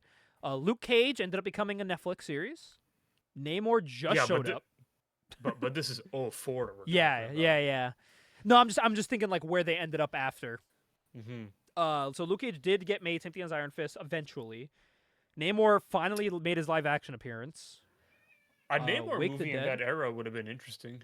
That would have been very interesting. This man cheeked up too. What the fuck? Werewolf by Night. Werewolf by Night. Wow. Yeah. It's talk about an 04. That didn't come out till what? A year or two ago? We didn't get something for Werewolf by Night, that black and white movie? Yeah. Wild. Oh, talking about 100 Bullets, the video game. Which never came out. Oh, really? I don't believe so. These are images from the unreleased game. Could be wrong, but let me double check. I'm pretty sure it didn't come out. Oh, and they're all talking about Freedom Force versus the Third Reich, which I own. I own that. Oh, I can't reach it. I owned it as well. Yeah, so it did not come out, Gabe. I own that shit, boy. That's cool. 100 Bullets did not come out because it was made by Acclaim, and Acclaim went bankrupt. Damn. Sucks to suck. That is a shame because that would have been cool. Whoa. This is cool. Is that the critic? Look at that. That's a critic. Yes, and they're advertising the upcoming WB Batman cartoon. The Batman. I fucking love the Batman. This was my favorite cartoon growing up, besides like Ninja Turtles around this era. Dude, the Batman, I had the Batman toy that you could put armor on and turn him from Bruce Wayne into Batman. Brought it to Hampton Beach, New Hampshire, left it there, cried that I left it there. I rebought it about 5 years ago, and I was the happiest camper in the fucking world. So now I own it again, happily. Fuck yeah. Fuck yeah. Like 20 years later. Speaking of figures, they're advertising all the new toys coming out. The Thomas Jane Punisher, which I also have. I always wanted these two. Never got them. Man, I think I want that Thomas Jane Punisher. Dude, they It's sold... cool. They had this, and in the same style and detail is Blade, and it's fucking awesome. It's very I cool. think I want that Blade too. It's very, very cool. I always wanted these, but my parents never bought them for me because they hate me, and they want to disown me because they hate their kid. All right. All right, Dark Side Phil. From Connecticut, by the way. Why did you not buy the toy? I told you to buy it. Oh. Yeah. Manga makeover. Yeah, Sabrina manga. That happened in 04. I love this. This is such a great figure. That is sweet. Yeah, dude. There's something about these DC Direct figures that were amazing because they would copy the art style of the comic and make it into a figure. It was amazing. Bro, that's I have all funny the you Ed say McGuinness that. ones, and they look great. Oh, I really regret not buying them, but my comic book guy had a DC Direct Bruce Timm Harley Quinn statue where she's laying on playing cards, and I'm like, oh, that's so cool. You should have got it. Like I wish I would have, but I was like, oh, it's gonna be there like after I get like my Black Friday check. It Yeah. wasn't. Well, this is cool here. Look at this, man. That's really cool. Michael Turner, the legend. One of my favorites. Birds of Prey cover, it looks great too. These are all the new releases that were coming out at the time. Oh, Invincible number 11. So, people that don't know, this is the issue that went, if I'm correct, issue 11 bled into issue 12, which was the big fight. The Think, Mark, Think. For people that know Invincible just from the memes, that it's 11 is when they're getting ready to fight, and 12 is the fight. That's a funny way to describe it. Is like, hey, if you only know it from the memes, Yeah. this is where it's from. But it's crazy to think, like, for people that don't know, this is how old Invincible is. And it was almost canceled around this time, which is wild to think. So wild. Cool Action Comics cover. Very, very cool. Yeah, Supreme Power. Wanted. See, that's why I chose this wizard to do, because, like, this is with a lot of stuff we know. You know what I mean? Sad. That's cool. Like, I feel like there's a lot to cover in this. By the way, I do not see a signature on this, but I'm getting Frank Cho vibes from this art here. It's very Frank Cho-y, and I don't... There's no signature to confirm that, and I need to know. If anybody knows. I wonder if this is... Because I've seen his art enough. Looks familiar. I've seen his art enough to maybe recognize it, and this looks identical to his. If I'm wrong, then I'm wrong, but this looks identical to Frank Cho. I don't think it's Frank, but I get the vibe. Yeah, like it has that vibe. There's to just certain poses that he does, and yeah. Yeah. It's all about the wheat cakes, baby. Oh, man. Fortune 4. No, I'm playing Fantastic Four here. So this is what Wizard would do. They would take the price guide, they would make it in a font that's unreadable, and then they would just put their other articles over it. This is how they would get you to read through the price guides, which is smart. Just smart. This is where you get the 10 artists. Wow, top 10 writers at this time, man. Brian Michael Bendis, Neil Gaiman, J. Michael Straczynski, Jeff Loeb, Jeff Johns, Mark Millar, Grant Morrison, Chris Claremont, Mark Waid, and Judd Winnick. Top 10 artists at the time: Michael Turner, Mark Silvestri, David Finch, Andy Kubert, Mark Bagley, Adam Kubert, John Byrne, J.G. Jones, Salvador LaRocca, and Gary Frank. Holy shit, it's a who's who at the time. Man, when did Michael Turner pass away? Was that 2007? that he passed? I'm trying to think how much longer we had him for after this, after 04. This came out in 04? Yeah. He's all over this. He passed in 08, I believe. Okay, okay. Yeah, he is all over this. This is a great picture here of the Titans. Yeah, look, Raven's right there. Why the hell wasn't she cast? The fuck? Can't flip a page to save my life. Talking about Thunderbolts, which is now a major motion picture. Warren Ellis talking about his creations. X Factor, very cool. Luke Cage, Power Man. Oh, there's another Vampirella.